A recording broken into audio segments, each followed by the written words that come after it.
A man crafts a trident drill bit from steel, using it to bore through the vault of a Swiss bank. He then extracts a 2-meter-thick cement block, only to find a layer of iron mesh behind it. To reach the lock, he must pass through this mesh. So the man takes out a glass gun thinner than a needle, carefully threading it through the steel wires. Any contact would alert the police, who would arrive within 5 minutes. He extends the gun to the combination lock, presses gently, and the metal lock begins to melt. Next, he opens the tap cover, and as water floods the entire vault, it naturally triggers the alarm system. When security guards hear the alarm, they rush to check the monitors and see the vault leaking. They have to disable the alarm and call the manager, as only he holds the vault key. But all of this is part of the man's plan. He remotely triggers a mechanism to cut down a tree, blocking the manager on the road. As the water level rises, the fuse box shorts out, and the surveillance feeds vanish instantly. The man immediately dons a diving suit, approaches the safe, uses tools to open it, and takes the jewels and Patek Philippe watches inside. By now, the police outside are still debating strategies. If they open the vault door, the massive water surge could kill everyone, so they can only guard the exits and wait for the thief to emerge as time runs out. Then the man dashed forward at top speed. He leapt onto the aircraft wing in one bound. His mission this time was to intercept a batch of biochemical weapons. Inching forward carefully, unexpectedly, the plane suddenly accelerated. Ethan lost his balance and slid off the wing directly. Fortunately, he managed to grab the cabin door in time. By then, the plane had entered the runway. The pilot pushed the control column, and as the speed kept increasing, Ethan hurriedly called for help from his teammates. His confused colleague quickly hacked into the system. As the plane gradually ascended, Ethan became more and more unsteady, knowing that the slightest mistake would mean being smashed to pieces. Just then, with a click, the cabin door opened, but it was the tail compartment. The pilot, noticing the aircraft's abnormality, immediately dispatched soldiers to check. At the same time, the colleague finally managed to open the side door correctly. Ethan was slammed into the cabin by the airflow. When the soldiers arrived, the cabin was empty, as he was about to board. Suddenly, he sensed something was wrong after looking back. The mission was successfully completed. Ethan arrived at the secret stronghold and took a disc from the female clerk. It contained new orders from his superiors, but unexpectedly, the content had been tampered with. A group called the Syndicate threatened that they had all his information, warning that if he continued the investigation, the consequences would be at his own risk. The competition scene was intense and exciting as Chef Jack focused on preparing his steak. He gently patted the meat and carefully tasted a small piece, his eyes flashing with satisfaction as the flavor was already perfect. At that moment, his teammate grabbed a sauce bottle and was about to pour it over the steak. Jack used his hand to block the sauce, and the scalding liquid splashed onto his hand. Jack endured the pain and insisted that the steak didn't need any seasoning because its natural flavor was already the best. Just as he finished speaking, the competition bell rang and time was up. 3 serious judges slowly walked into the kitchen. Initially, they didn't even glance at the plain-looking steak since it lacked fancy plating and sauce decoration. But when the aroma of the steak drifted over, all 3 judges stopped in their tracks simultaneously. The first judge skeptically cut off a small piece and put it in his mouth,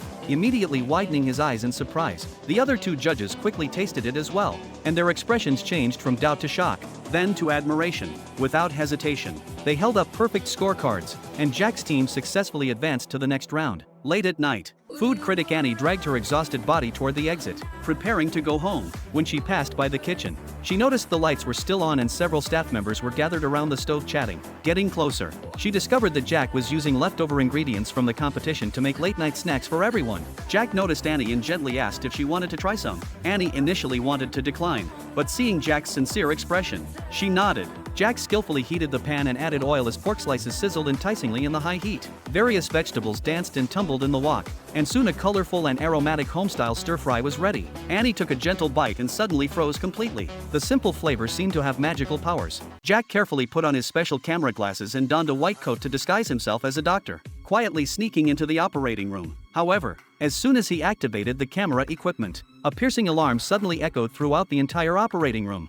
It turned out the facility had installed the latest camera detection equipment. Hearing the alarm, the doctor on duty immediately headed in his direction. Jack's heart raced as he quickly hid inside a nearby medical cabinet, not daring to breathe. At this critical moment, his tech expert accomplice outside the hospital intervened just in time, remotely shutting down the alarm system. Jack had narrowly escaped disaster. The story began several months earlier. A father brought his 8-year-old daughter to this renowned hospital for a simple appendectomy. Who would have thought that this routine procedure would turn a lively, adorable little girl into a vegetative state?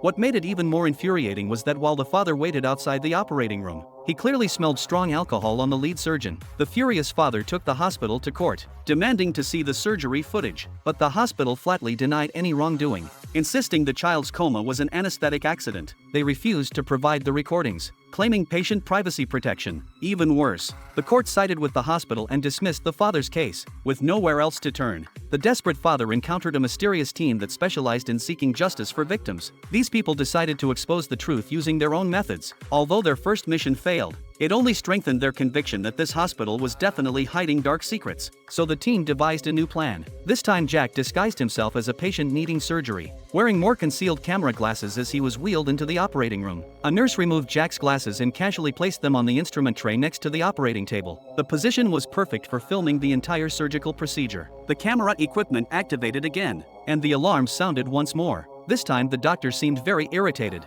muttering that the broken alarm was always malfunctioning. Then he used a remote control to shut off the alarm. What happened next shocked everyone.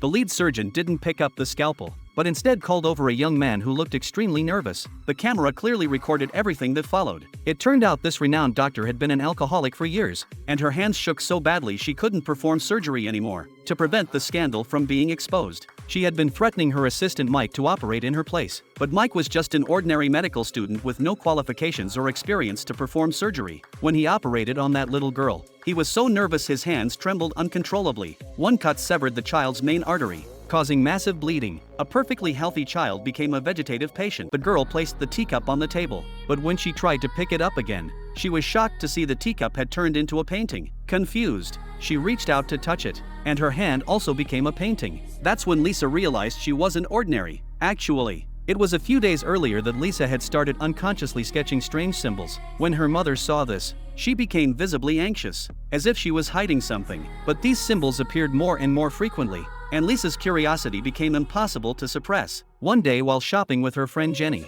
she saw the same mysterious symbols appearing on a bar sign. The next morning, something strange happened again. Lisa woke up to find the entire room covered with symbols drawn in chalk. In panic, she tore off a few pages and rushed to find Jenny. She needed answers. At that moment, a strange man approached her, claiming she was a descendant of shadow hunters. Just then Lisa received a call from her mother, telling her not to come home under any circumstances. Sensing her mother was in danger, Lisa ran home as fast as she could, but when she arrived, her mother was already gone. With no other choice, Lisa turned to the neighbor witch for help. The witch brought out a deck of tarot cards that Lisa's mother had entrusted to her. When Lisa placed her hand on the deck, a card flew into the air by itself. It was the Grail card. Seeing this, the man immediately understood that Lisa's mother must also be a shadow hunter. To find her mother, Lisa went to the shadow hunter base. The commander finally told her the story about her mother and the Grail. While cleaning the room, Jack inadvertently noticed a hole in the wall. He tore away layers of wallpaper and discovered a heavy iron door hidden underneath.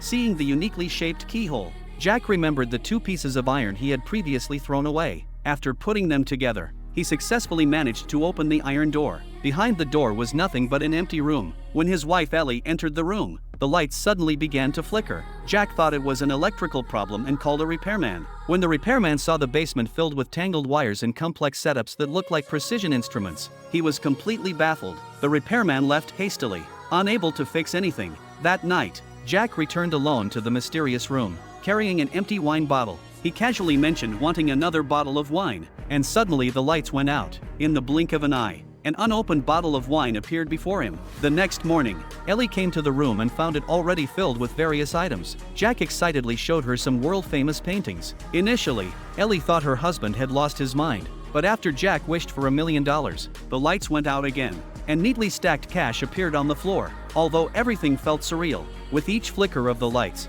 the couple obtained piles of cash from the room. The room quickly filled up with priceless paintings, diamonds the size of pigeon eggs, endless gourmet food, and aged wines. The couple indulged in this world of extreme luxury, but their happiness was short-lived and eventually gave way to deep emptiness. Due to physical reasons, they were unable to have children. Now with a room that could grant any wish, Ellie began to have new ideas. One day Jack came home to find that Ellie had used the room to create a baby out of thin air. Although he also wanted a child, he couldn't accept this method. After Jack's persuasion, Ellie agreed to wish for the child to disappear, but she couldn't bring herself to do it. When Jack picked up the child intending to make the wish, he realized that he truly wanted a child too. In the end, they decided to keep the baby.